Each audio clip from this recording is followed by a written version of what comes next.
आज का जो वचन है ना, उसके विपरीत है जो कई बार हमारी जो अंडरस्टैंडिंग होती है, जो हमारी समझ होती है ना, उससे थोड़ा सा हट गए है।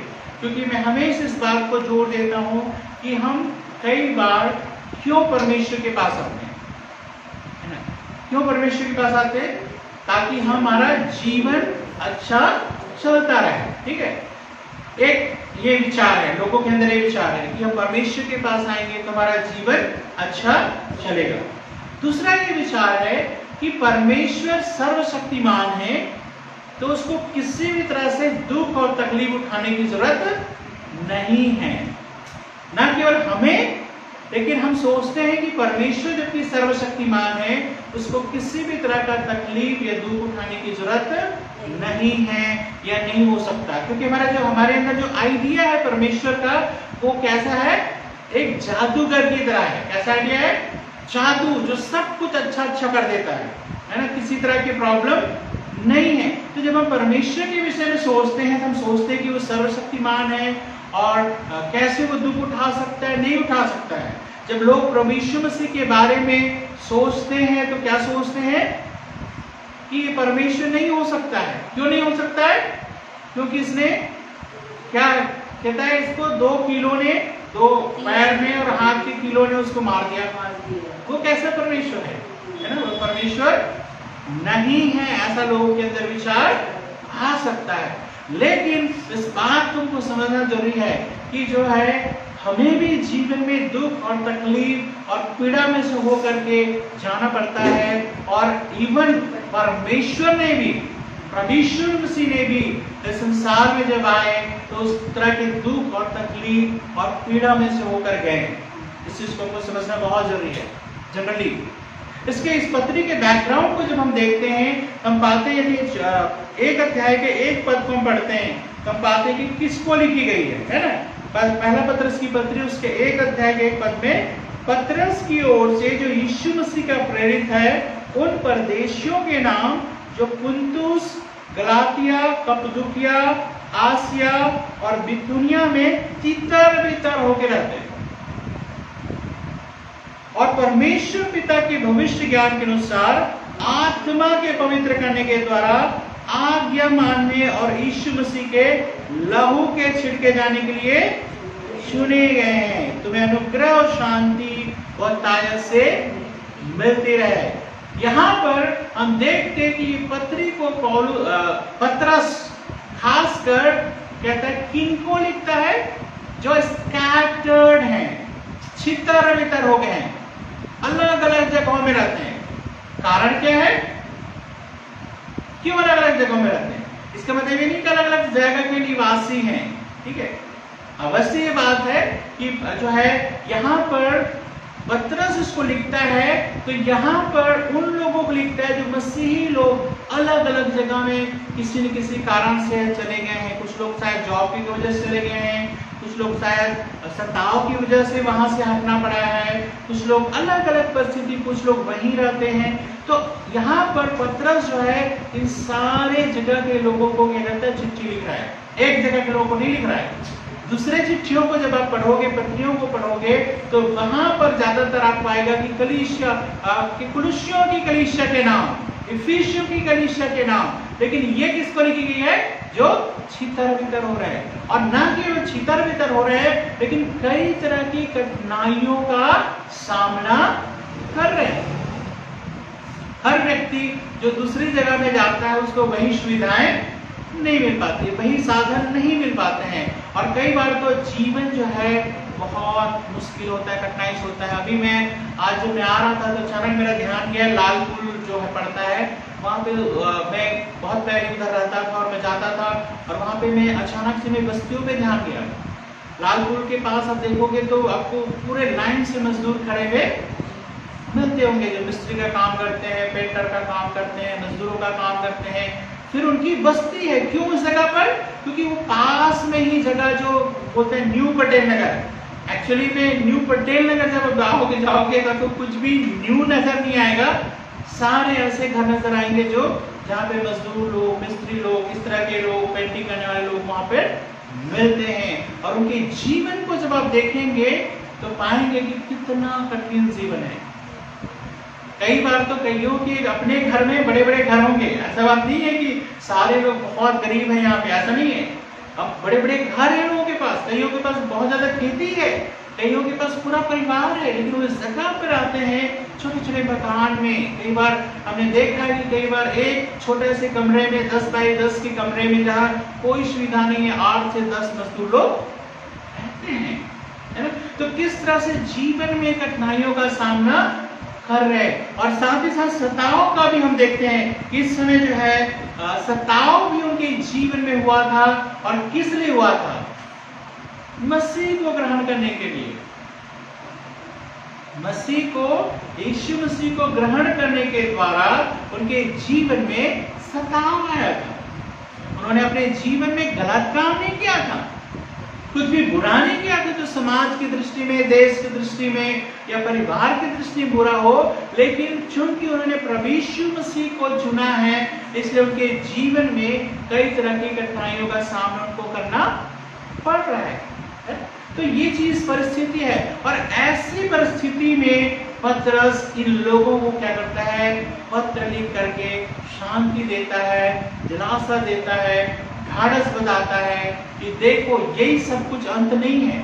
आज जो तुम कठिनाई, पीड़ा, मुश्किल का सामना कर रहे हो वो अंत नहीं है ना। तो आज हम पढ़ते हैं 4 अध्याय के 1 पद से पढ़ते हैं।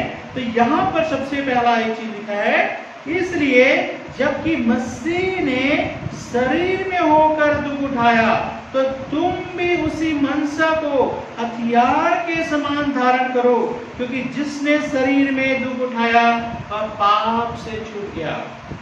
सबसे पहला अंडरस्टैंडिंग, जैसे मैंने कहा कि लोगों के अंदर अंडरस्टैंडिंग है कि परमेश्वर तो सर्वशक्तिमान परमेश्वर है, वो सब कुछ बिना किसी झिझक के, बिना किसी से पूछे, बिना कुछ करे, सब कुछ अपने आप कर सकता है, उसको कोई भी रोक नहीं सकता है। वो चाहे तो गलत करना चाहे तो गलत कर सकता है, चाहे सही करना तो सही कर सकता है। ये लोगों के विचार है, बाइबल के विचार नहीं, बाय द वे जो मैं बोल रहा हूँ। तो यहाँ पर हम क्या बात पाते हैं? विपरीत।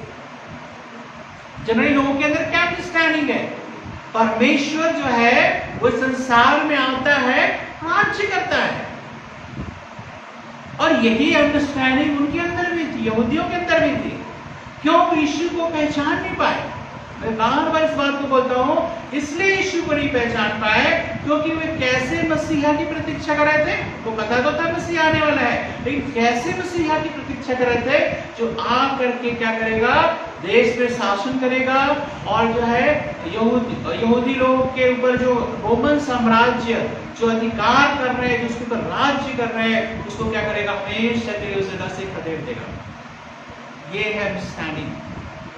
हमारे देश में भी इसी तरह का अंडरस्टैंडिंग है ना। ईश्वर जब अवतार लेंगे या आएंगे तो किस रूप में आएंगे? राजा के रूप में, या ऐसा कर होगा कि जिसके द्वारा पूरा वो लड़ेगा, दुष्टों को नाश करेगा। इस तरह का अंडरस्टैंडिंग हमारे अंदर है, लेकिन यहाँ पर इसके विपरीत अंडरस्टैंडिंग है। क्या कहता है? क्या किया? जबकि मसीह ने शरीर में होकर दुख उठाया, है ना। परमेश्वर जब मसीह के रूप में इस संसार में आ रहे हैं तो क्या कर रहे हैं? वो हमारे समान क्या उठा रहे हैं? दुख उठा रहे हैं। ये पछता नहीं लोगों को ये बात ना कि कैसे परमेश्वर को दुख उठाने की जरूरत है, क्यों उठाने की जरूरत है।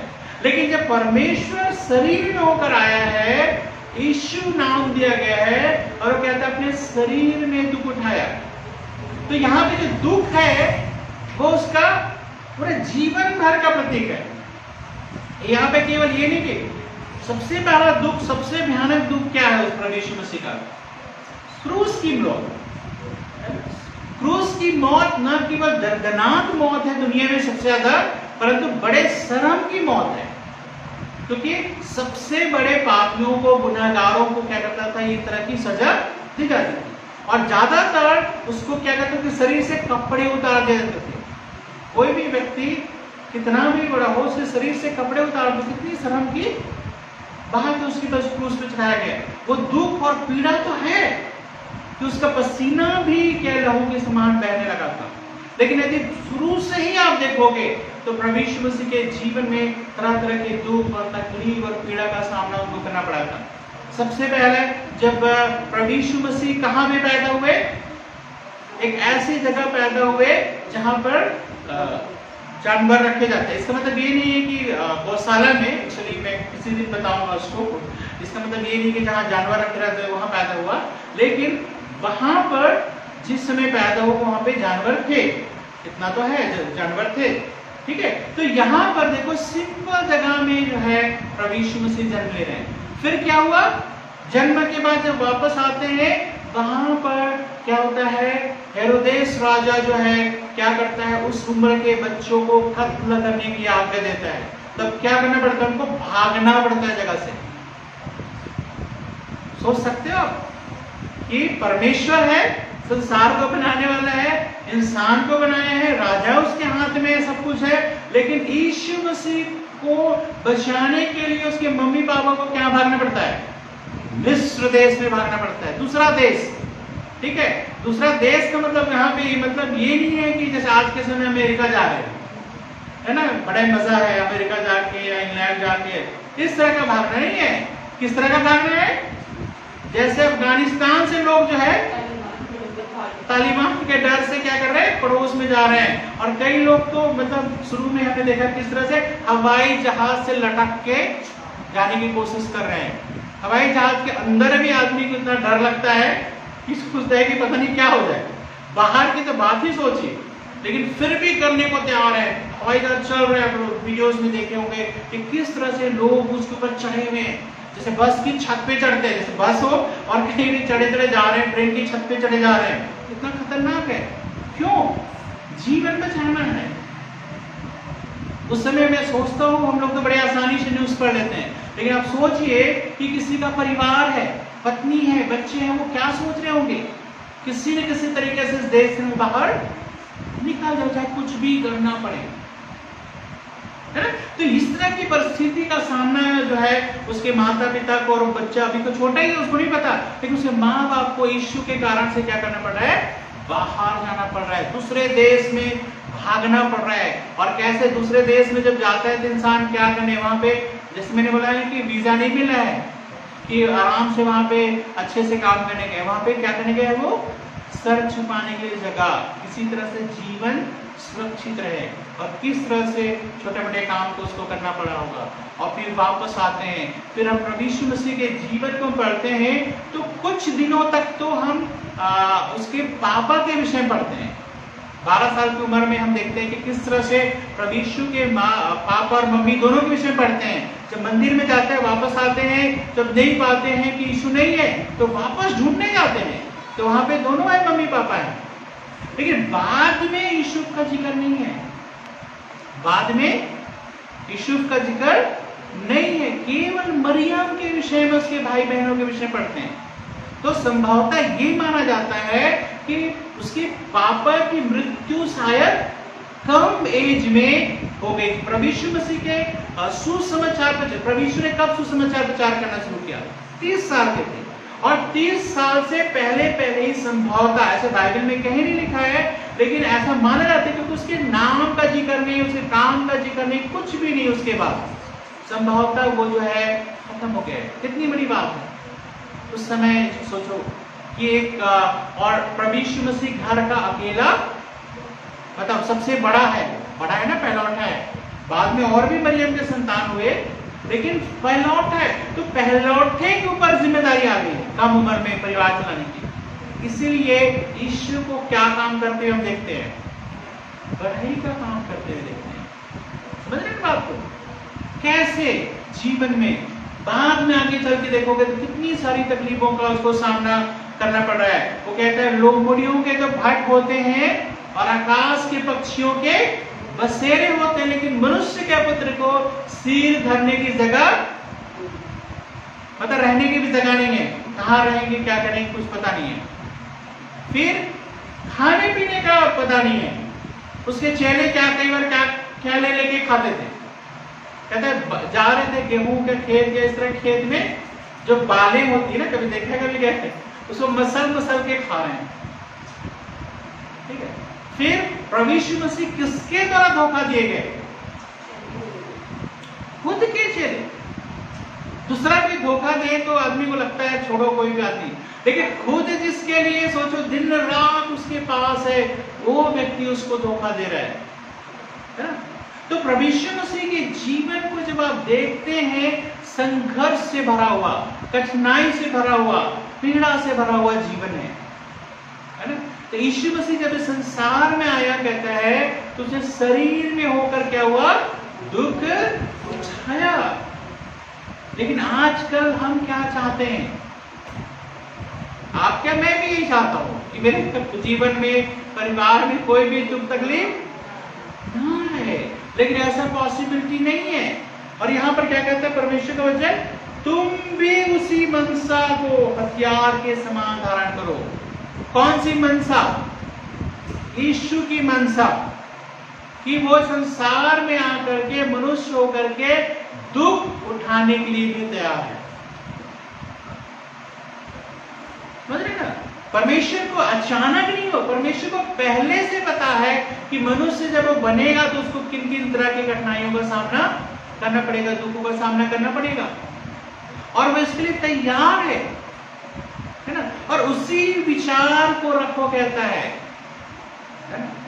ये मत समझो कि प्रभु यीशु मसीह के साथ चलोगे तो सब कुछ अच्छा अच्छा होता चले जाएगा, हमेशा चंगे रहोगे, हमेशा तुम्हारे घर में भरपूरी रहेगी, सब लोग पसंद करेंगे, सब लोग अच्छा बोलेंगे, जॉब अच्छा चलेगा, बच्चे अच्छे रहेंगे, कोई बीमारी नहीं, कोई तकलीफ नहीं। बहुत सारे लोग ऐसे तो प्रचार करते हैं और सुन के बड़ा अच्छा लगता है, ऐसे लोगों को सुनना में बड़ा अच्छा लगता है, सुन के अच्छा लगता है ना।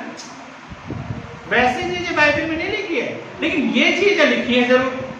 यहाँ पे साफ साफ लिख रहा है कि यीशु मसीह ने शरीर में होकर के दुख उठाया, तो तुम भी उसी मनसा को धारण करो। और क्या कह रहा है, एक चीज और बड़ी चीज कह रहा है, ये तुम्हारा हथियार है। कभी सोच सकते हैं दुख हमारा हथियार हो सकता है। अब दुख के अलग अलग टाइप हो सकते हैं, दुख की अलग अलग चीजें हो सकती है, अलग अलग तरीके से तकलीफ हो सकती है। कौन सी तकलीफ किसके जीवन में सबका समान नहीं है, हर परिवार अलग अलग तरीके से तकलीफों का सामना करता है, दुखों का सामना करता है। कभी भी सबकी समस्याएं एक नहीं है, कठिनाई एक नहीं है, अलग अलग है। लेकिन एक बात तो कह रहा है, जो दुख में से होके तुम जा रहे हो, वो तुम्हारे लिए क्या है, एक हथियार है। हथियार के समान धारण करो, है ना, लड़ने का काम आता है। उसी मनसा को यदि आपके मन में रहेगा कि मैं यीशु के साथ तो जो है जीवन बिताऊंगा, सब कुछ अच्छा अच्छा रहेगा, और जब दुख तकलीफ आएगा, पीड़ा आएगी, आप यीशु को छोड़ दोगे, क्योंकि आपके अंदर वो मनसा नहीं है, वो हथियार नहीं है ना। लेकिन यदि आप इस बात के लिए तैयार रहते हैं कि प्रभु यीशु के साथ में चल रहा हूं या चल रही हूं, तो दुखों का भी सामना करना पड़ सकता है, तकलीफों का भी सामना करना पड़ सकता है, कई बीमारियों का सामना करना पड़ सकता है। पिछले दिनों मेरे पास फोन आया झारखंड से, उन्होंने मेरा वीडियो देखा होगा, झारखंड से अभी 2-3 दिन पहले की बात है। तब उसने मतलब बड़े डरते डरते मुझसे बात किया कि मैं चाहती हूँ कि आप मेरे भाई के लिए प्रार्थना करो, है ना। पिछले 8-9 महीने से वो बिस्तर पे है ना, बिस्तर पे है, बिल्कुल चल फिर नहीं सकता है। क्या हुआ, कैसे हुआ पता नहीं, बोले बहुत सारे डॉक्टरों को हमने दिखा दिया, नहीं चल फिर पा रहा है। और मतलब जो है आप मतलब मेरे भाई के लिए प्रार्थना करना। तो बड़ी मुश्किल से आंसुओं को, हालांकि मैं वीडियो पे नहीं था, ऑडियो कॉल था, लेकिन फिर भी बड़ी मुश्किल से रोक पाई और उसके आंसू निकल गए, है ना। तो भाई है और वो बिस्तर पे है ना। तो दुख और पीड़ा, मुश्किल, कठिनाई, है ना, चारों तरफ जब देखोगे, है ना, तो कितना होता है ना लोगों के जीवन के तकलीफ को जब देखोगे। तो यहाँ पर कह रहा है उसी मनसा को धारण करो। अचंभा मत करो कि तुम्हारे जीवन में बहुत सारे लोग तैयार नहीं रहते इस चीज के लिए, बहुत सारे लोग आशीष के लिए तैयार रहते हैं, प्रभु आशीष देगा, प्रभु आशीष देगा, और जैसे ही अपने जीवन में तकलीफों का सामना करते हैं, वे परमेश्वर को ब्लेम करना शुरू कर देते हैं। तो यहाँ पर कहता है उस मनसा को धारण करो। यहाँ पे कहने का मतलब ये नहीं है कि हमेशा आपके जीवन में दुख रहेगा, लेकिन दुख के लिए, पीड़ा के लिए भी, शरीर में कष्ट के लिए भी जो है अपने जीवन को क्या करो, तैयार रखो मन में। ये मतलब नहीं कि बुलाओ कि आ जाओ मेरे शरीर में कष्ट आ जाओ, मुश्किल आ जाओ घर में, नहीं, बार बार सोचते रहो नहीं, लेकिन जब आता है तो उसका सामना करने के लिए तैयार रहो। ठीक है, और आगे क्या कहता है, ताकि भविष्य में अपना शेष शारीरिक जीवन मनुष्यों की अभिलाषाओं के अनुसार नहीं वरन परमेश्वर की इच्छा के अनुसार व्यतीत करेगा, क्योंकि अन्य जातियों की इच्छा के अनुसार काम करने, लुचपन की बुरी अभिलाषाओं, मतवालापन, लीला क्रीड़ा, पियक्कड़पन और घृत मूर्ति पूजा में जहां तक हमने पहले समय गंवाया वही बहुत हुआ। क्या कहते हैं, पहले हमारा जीवन इन चीजों में था, किसके समान, और लोगों के समान। स्वभाव से हम इन चीजों को करते थे क्योंकि हम परमेश्वर को नहीं जानते थे, उनके अनुसार चलते थे। ये सारी चीजें जो है हमारे जीवन में पाई जाती थी, लुचपन, मूर्ति पूजा, और कहते हैं अभिलाषाएं, लीला क्रीड़ा, पियक्कड़पन, मतवालापन, ये सारी चीजें जो है उनके जीवन के साथ चलते थे और हमें फर्क भी नहीं पड़ता था, है ना। किसी को फर्क पड़ता है इस चीज के बारे में, समझा के देखो, समझ में आता है, कभी समझ में नहीं आता इन चीजों का, बोल के देखो बिल्कुल भी नहीं समझ में आता है। और हम भी वैसे ही करते थे। लेकिन यहाँ पे क्या कहता है 4 पद में, हमने बहुत समय गंवाया इन चीजों में, हमने बहुत समय जीवन का गंवा दिया इन चीजों में, क्योंकि सब चीज करने के बाद भी हमारा जीवन क्या है, खाली है, नीरस है। क्योंकि ये चीजें क्षणिक रूप से आपके जीवन को शांति दे सकती है, क्षणिक रूप से आपके जीवन को आनंद दे सकते हैं, क्षणिक रूप से आपके जीवन को खुशी प्रदान कर सकता है, लेकिन परमानेंट आपके जीवन में आशीष नहीं रहेगी। इसलिए कहता है जो हम करते थे बहुत हुआ, छोड़ दिया उन चीजों को, बहुत हो गए, समय के बाद अब उनमें नहीं जाएंगे हम। ये मतलब नहीं है कि जब दुख आने लगा तो हम वापस वही चीज करना शुरू कर देंगे। बहुत सारे लोग सताव होता है तो क्या करना शुरू करते हैं, वापस उसी रास्ते में। क्यों? सताव हो रहा है, दुख हो रहा है, पीड़ा हो रही है, सताव में दुख होता है, पीड़ा होता है, कई चीजों से हाथ धोना पड़ता है, तो वापस उसी जीवन में। कहां पर? अन्य जाति के इच्छा के अनुसार कहता है, लेकिन हमने समय गंवा दिया बहुत, अब जो है हम और नहीं करेंगे उन चीजों, बहुत हुआ। इससे ये चंबा करते हैं कि तुम ऐसे भारी लुचपन में उनका साथ नहीं देते हैं और इसलिए वे बुरा भला कहते हैं। सबसे पहली बात, हर एक व्यक्ति का अनुभव है, जब आप प्रभु को ग्रहण करोगे तो सबसे पहला चीज मैं आपको बताऊं, लोगों से अच्छा सुनने नहीं मिलेगा, खुशी नहीं मिलेगी। समझ रहे ना? ये मत समझो कि आप अच्छे बन गए, आपने बुराई का रास्ता छोड़ दिया, तो लोगों को खुश होना चाहिए, लेकिन खुश होने के बजाय आपको बुरा भला कहते हैं। क्यों बुरा भला कहते हैं? क्योंकि ऐसी चीजों में उनका साथ नहीं देते। कब तक खुश है इंसान? जब तक बुराई में आप उनका साथ दो, तब तक वो आपके साथ बहुत खुश रहेंगे, अच्छा लगता है वो चीजें। लेकिन जब वो लोग कहते हैं उन चीजों से आप निकल जाते हो तो लोग आपके विषय में बुरा भला कहना शुरू कर देते हैं। और इस बात के लिए तैयार रहो, जब कोई आपको बुरा भला कहता है तो उस बात के लिए भी तैयार रहो। क्यों कर रहे हैं ऐसा वो लोग? इसलिए कर रहे हैं क्योंकि आपने उनका साथ देना छोड़ दिया है, बुराई में जीवन बिताना छोड़ दिया है, आप एक अलग रास्ता अपनाते हो। इसीलिए तो खुद के परिवार के लोग, खुद के रिश्तेदार लोग, खुद के मोहल्ले के लोग, खुद के गांव के लोग, खुद के शहर के लोग आपको जब देखते हैं तो गलत नजरों से देखते हैं, अलग नजरों से देखते हैं, जबकि आपका जीवन अलग हो गया है, अच्छाई के रास्ते पे चलना शुरू किया है, लेकिन लोग आपको क्या कहते हैं? बुरा भला कहते हैं। इसलिए तैयार रहो। ठीक है, फिर आगे कहता है, पर वे उसको जो जीवितों और मरे हुओं का न्याय करने को तैयार है लेखा देंगे। उनके बारे में परवाह मत करो। बहुत बार हम सबसे ज्यादा उनके विषय में परवाह करते हैं।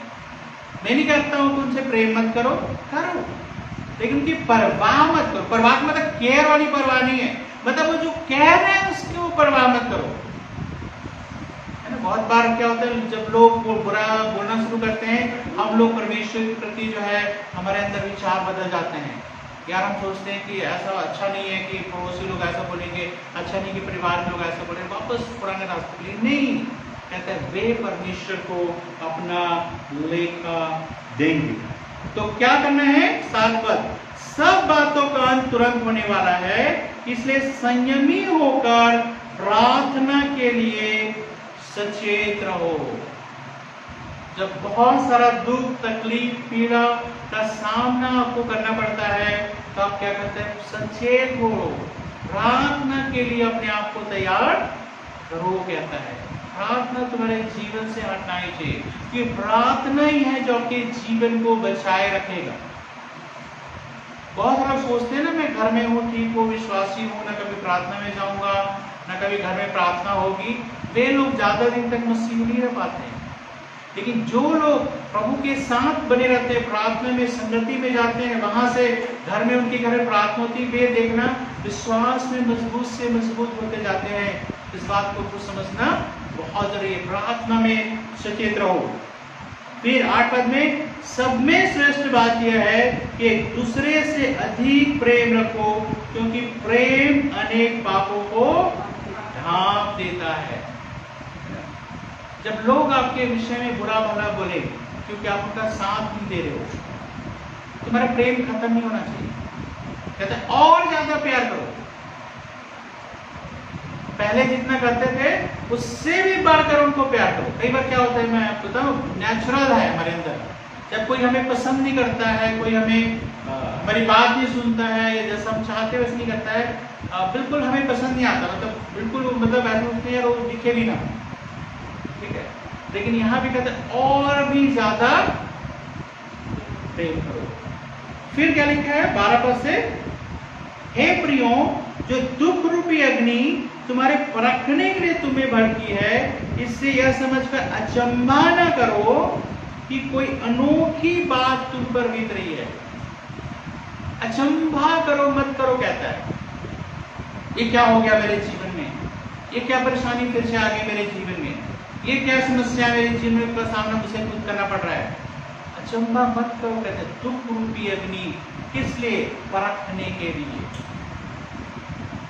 क्यों हम अपने जीवन में कई बार दुख, तकलीफ, पीड़ा का सामना करते हैं, ये हमारे अंदर की अंदर को प्रकट करता है, कितने सामर्थी हैं, कितने जो है विश्वासी हैं, कितने हम परमेश्वर के पीछे चल रहे हैं। कई बार अंधकार की शक्ति हमसे लड़ती है, तो उससे क्या पता चलता है, पहला चीज तो ये पता चलता है कि अवश्य ही इसलिए लड़ रही है क्योंकि हम उससे दूसरे रास्ते में जा रहे हैं, उसके रास्ते पे नहीं चल रहे हैं, पहला चीज। दूसरी चीज से और क्या प्रकट करता है,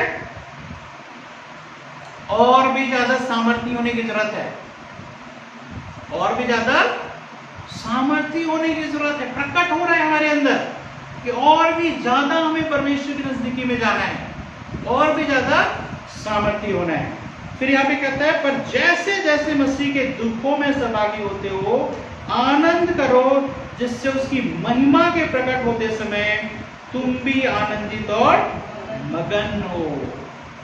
कहते जैसे जैसे तरह तरह की समस्याओं में, कठिनाई में, पीड़ा में सामना करते हो, और तो जो है इस चीज को क्या करता है, आनंद की बात समझो करता है। किसी के लिए भी नहीं, नेचुरली मैं भी नहीं आनंद मनाऊंगा, लेकिन परमेश्वर का वचन कहता है आनंदित हो जब तरह तरह के संघर्ष का सामना तुम करते हो, ठीक है। क्योंकि जब यीशु प्रकट होंगे उस समय आप उसकी महिमा को देखोगे, आपको जो महिमा देगा। आज आपको पता नहीं चल पाएगा कि आज जो दुख, तकलीफ, पीड़ा आप झेल रहे हैं, हो सकता है जीवन में आपको उसको प्रतिफल ना मिले। बहुत सारे लोगों को मिल जाता है कि वो जीवन में बहुत संघर्ष किए, लेकिन आगे चल करके संघर्ष कम हो गया। लेकिन बहुत सारे लोगों का संघर्ष कम ही नहीं हुआ। तो कब प्रकट होगा, जब यीशु मसीह प्रकट होंगे, उस समय महिमा सहित हम लोग प्रकट किए जाएंगे। और वो कैसी महिमा होगी, हमेशा की महिमा, इटर्नल होगा। ये चीज आपको मनसा धारण करना जरूरी है कि प्रभु आज हम जो कुछ भी दुख तकलीफ झेल रहे हैं, परेशानी झेल रहे हैं, बार बार अंधकार की शक्तियों का वो चीज झेल रहे हैं, लेकिन किस लिए? प्रभु हमें प्रिपेयर कर रहा है, तैयार कर रहा है लड़ने के लिए। ठीक है, और यहाँ पर आगे क्या कहता है?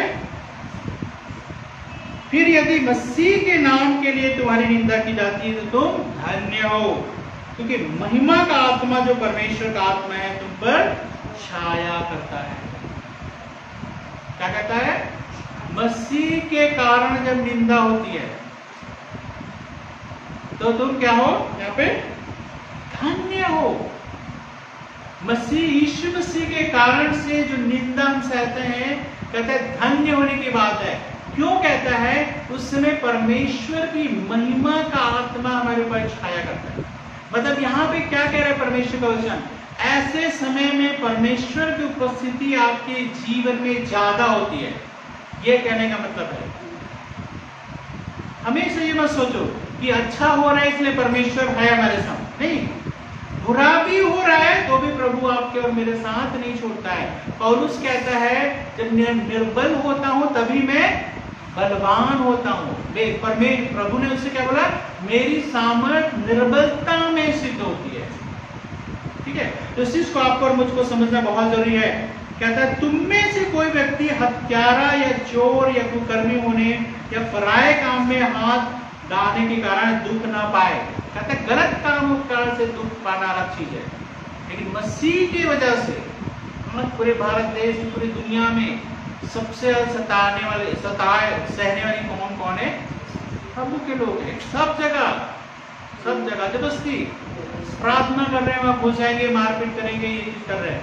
क्या किसी का बुरा कर रहे हैं? कि जाके बैठ के नीच के शराब पी रहे हैं, बीड़ी पी रहे हैं, गाली गलौज कर रहे हैं, गलत काम कर रहे हैं? कुछ नहीं कर रहे हैं, है ना। सिंपल रूप से बैठ करके प्रभु की महिमा कर रहे हैं, लेकिन फिर भी लोगों को पसंद नहीं है। हाँ, 10 लोग मिलकर नशा करेंगे, लोगों को छेड़ेंगे, लोगों को मारपीट करके आएंगे, लोग अपने अपने दरवाजा बंद करके अरे करो चुपचाप अपने घर के अंदर, कुछ फर्क नहीं पड़ता। लेकिन उनको जरा सी भी आवाज सुनाई दी कि प्रभु के लोग प्रार्थना कर रहे हैं, तुरंत उनके कान खड़े हो जाएंगे और पूरे मोहल्ला भर मिल करके क्या करेंगे? ये लोग ये चीज कर रहे हैं, वो कर रहे हैं। कहते हैं दूसरे कारणों से निंदित नहीं हो रहे, मसीह के कारण से हो रहे हैं। ये बार मन में आते प्रभु बचाता क्यों नहीं है? मतलब कई बार हम सोचते हैं ना, जब इन सब घटनाओं के विषय में हम सुनते हैं, है ना, कहीं पे उसको मार दिया या उनको मतलब सताव किया, मारपीट किया, तो मेरे मन में दुख होता है, प्रभु आप बचा क्यों नहीं रहे? हम इतना प्रार्थना करें, आप बचा क्यों नहीं रहे? लेकिन यहाँ पे क्या है, पहले से प्रभु ने कहा है कि मसीह के कारण से जब निंदित हो रहा हो तो तुम अपने आप को धन्य समझो, क्योंकि महिमा का आत्मा तुम्हारे ऊपर छाया करता है। एक तो मेरे फ्रेंड है ये पे देहरादून में ही, और वो बता रहे थे कैसे जब उनके ऊपर सताव आया, तो बता रहे थे मतलब तो बड़ी घटना हो गई थी, वो काफी न्यूज़पेपर में भी आ गया था, पुलिस भी लेके गई थी। तो उसके अनुभव वो बता रहा था कि बोला अच्छा हुआ मेरे साथ ऐसा हुआ। मैं बोला अच्छा हुआ? मतलब कई बार हम सोचते हैं ऐसा कुछ ना हो, क्योंकि पूरे मोहल्ले के लोग इकट्ठे होकर के वो पूरा चढ़ाई किए थे, पुलिस थाना गए थे, सब कुछ हुआ था, मारपीट हुई थी। क्यों अच्छा हुआ? बोले प्रभु की आशीष को और ज्यादा अपने जीवन में देख रहा हूँ। बोले 3 सालों तक मैं बाइक में घूमता था, मेरे पास काम नहीं थी, बोले उसके बाद मेरे पास काम तक आ गई बोले, और बोले कि पहले तो कम लोग आते थे मेरे पास, लेकिन उसके बाद और ज्यादा लोग जो है कलीसिया में आने लगे। समझ रहे बात को? तो हम लोग उस नजर से देखते हैं ना, अरे उसके साथ ऐसा हो गया, ये हो गया, वो हो गया। लेकिन एक चीज देखो कि जहां पे इस तरह की घटना होती है वहां पर प्रभु और भी लोगों को क्या करता है, अपने पास लेकर आता है। लोग देखते हैं, कल मतलब हमेशा कंपेयर करते हैं कि प्रभु के लोग हैं जिनको हम पकड़, पुलिस वाले भी देखते हैं, मैं आपको बता रहा हूँ कई घटनाओं, पुलिस वाले देखते हैं कि जिनको पकड़ के, हालांकि वो मारपीट करेंगे, गाली गलौज सब कुछ करेंगे, लेकिन यहाँ पर इनको देखते हैं कि ये लोग कोई बदला नहीं ले रहे हैं, कोई वो नहीं कर रहे हैं, बदले में कोई गालियां नहीं दे रहे हैं, कोई धमकी नहीं दे रहे हैं। और अभी वो लोग आ रखे हैं, वो गालियां, माँ बहन की गालियां भी दे रहे हैं, धमकी भी दे रहे हैं, सब कुछ कर रहे हैं। अंतर उसी समय दिखता है लोगों को, इन लोगों को दिखता है। हमको लगता है यार मतलब ये दिख नहीं रहा है, लेकिन कईयों को दिखता ही अंतर। ये कैसा है कि मतलब जो है इसके विरुद्ध बुरा बात बोल रहा है तो फिर भी ये चुप है, या फिर भी ये चीज कर रहा है। मसीह के कारण से निंदित होने को कहता है, दुख उठाने को कहता है धन्य समझो, क्योंकि परमेश्वर का आत्मा आपके जीवन में छाया करता है। ठीक है, फिर आगे क्या कहता है, पर यदि मसीह होने के कारण दुख पाए तो लज्जित न हो, पर इस बात के लिए परमेश्वर की महिमा करे। ठीक है, मसीह के कारण निंदा, दुख, सताव, बीमारी, तकलीफ, गरीबी, अकेलापन, बहुत सारे लोगों ने बहुत कुछ छोड़ दिया प्रभु कारण से, बहुत कुछ छूट गया, प्रभु की महिमा करेगा जिस कारण से। और क्योंकि वह समय आ चुका है, क्योंकि वह समय आ पहुंचा है कि पहले परमेश्वर के लोगों का न्याय किया जाए, और जबकि न्याय का आरंभ हम ही से होगा तो उनका क्या अंत होगा जो परमेश्वर के सुसमाचार को नहीं मानते। और यदि धर्मी व्यक्ति ही कठिनाई से उद्धार पाएगा तो भक्तिहीन और पापी का क्या ठिकाना। इसलिए जो परमेश्वर की इच्छा के अनुसार दुख उठाते हैं वे भलाई करते हुए अपने अपने प्राण को विश्वास योग्य सृजनहार के हाथ में सौंप दे। ये मसीह जीवन का सार है कि चाहे आपको कैसी भी परिस्थिति का सामना करना पड़े, आपको अपने जीवन को हमेशा परमेश्वर के हाथों में क्या करना है, आपको सौंपना है। हमेशा इस बात की अपेक्षा नहीं करना है कि आपके जीवन में सब कुछ अच्छा चलेगा।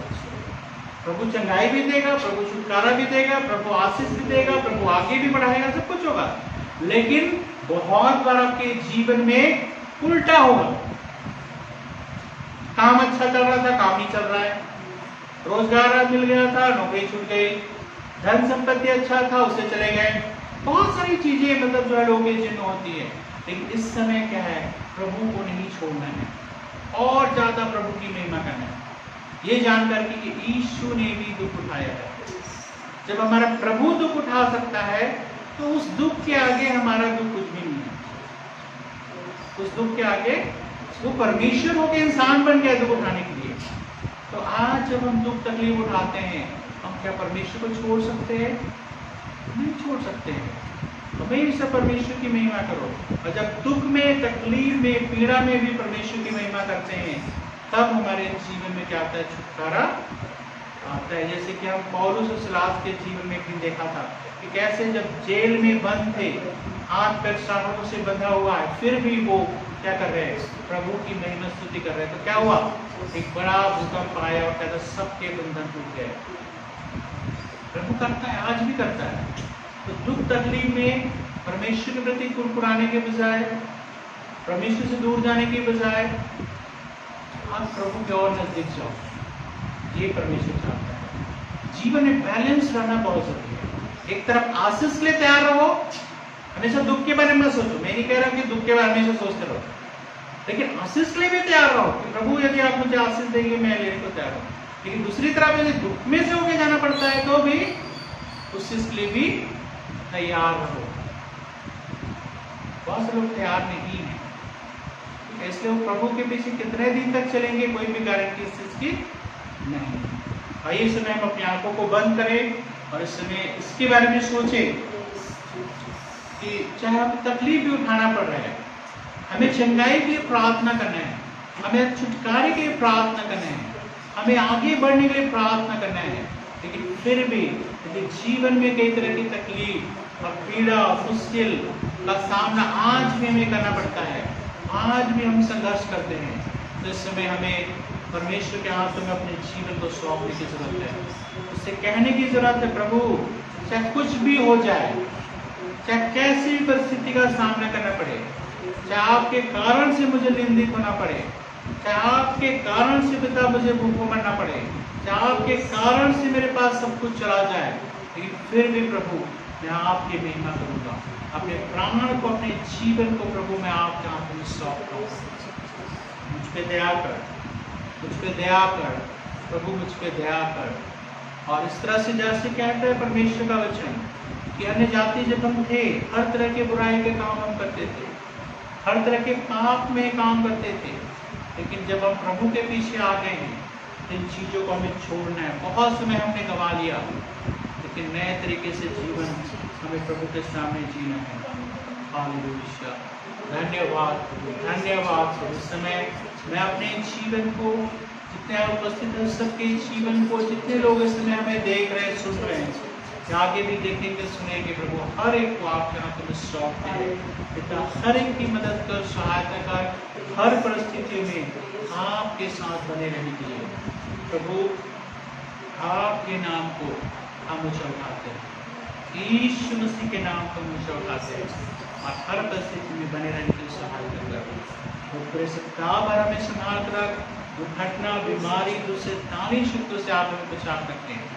प्राप्त अनुसर हमारे जीवन बना रहे, तेरी मेरी आशीष कीजिए, अनुग्रह कीजिए, कृपा कीजिए, सहायता कीजिए। धन्यवाद के साथ यीशु के नाम से आमीन। अब हमारे परमेश्वर पिता का प्रेम, प्रभु यीशु का अनुग्रह और पवित्र आत्मा की सहभागिता हम इसे हर एक के साथ होती रहेगी।